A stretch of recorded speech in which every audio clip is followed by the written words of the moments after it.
Imagine a land bathed in harsh sunlight, where fields of violet flowers shimmer in the wind. In this ancient world ruled by kings and gods, the city of Sidon glows on the horizon. The sea there isn't just water. It mirrors divine will, endless and boundless. Amidst this setting, a princess is born, Jezebel, daughter of King Ahab I of Tyre, Sidon's powerful ruler. She arrives not as a delicate courtly ornament, but as a child destined for command. Chapter 1. Princess of Power.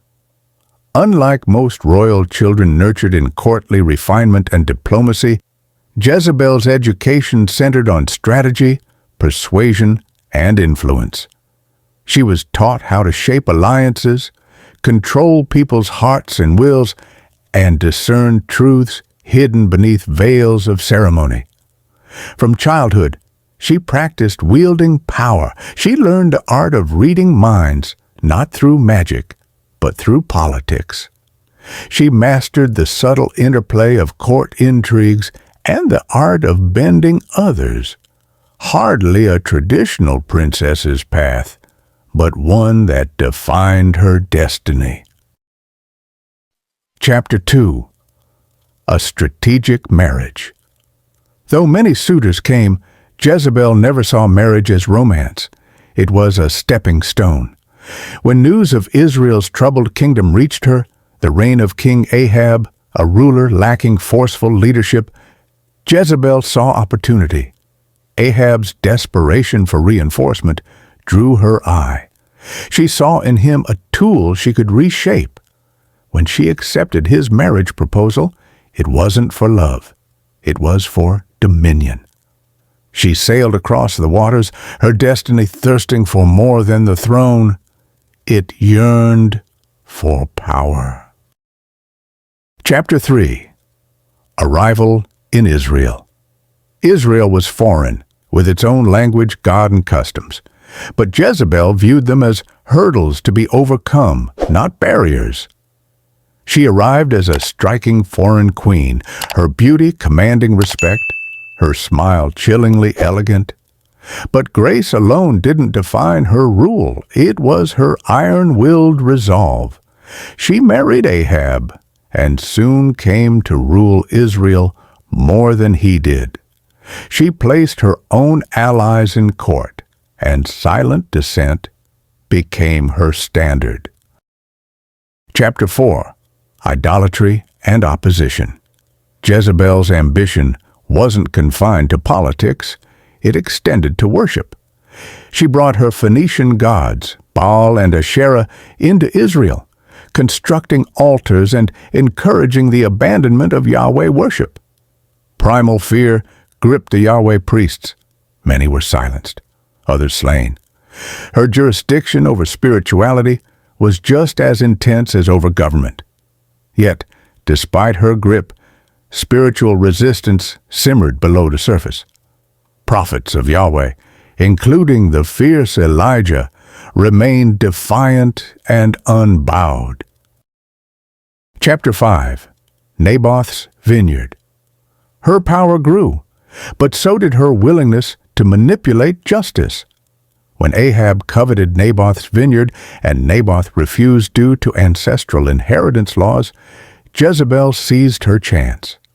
She composed a letter in Ahab's name, accusing Naboth of cursing God and the king. She orchestrated a sham trial. Naboth was stoned to death, and Ahab claimed the land. Even the stray dogs licked his corpse faithfully, fulfilling a vivid biblical prophecy. Chapter 6. Mount Carmel, Showdown. Defiant voices remained, none more potent than Elijah's. On Mount Carmel, he challenged Israel to choose between Baal and Yahweh. 450 prophets of Baal cried out and begged, but no answer came. Then Elijah called upon Yahweh. Fire descended from heaven, consuming the soaked altar, offering even water itself. The nation, trembled in awe. But Jezebel seethed. She threatened Elijah's life, forcing him to flee the kingdom. This clash marked the spiritual heart of her reign. Chapter 7. The Fall of the Queen. Time passed. Jezebel's rule grew darker. Idolatry surged. Prophets were threatened. Fear spread. But fate, as foretold by Elijah, ripened. Jehu, an uprising general, stormed Jezreel. Jezebel, undeterred, prepared for her end with chilling elegance. She painted her eyes, fixed her hair, adorned herself, and looked out the palace window with cold defiance. Jehu's men threw her down, horses trampled her, and dogs consumed what remained. Only her skull, feet, and palms left behind, just as prophecy declared. Israel convulsed in the aftermath. Her reign fell, Baal's temples were torn down, and faith in Yahweh was slowly restored.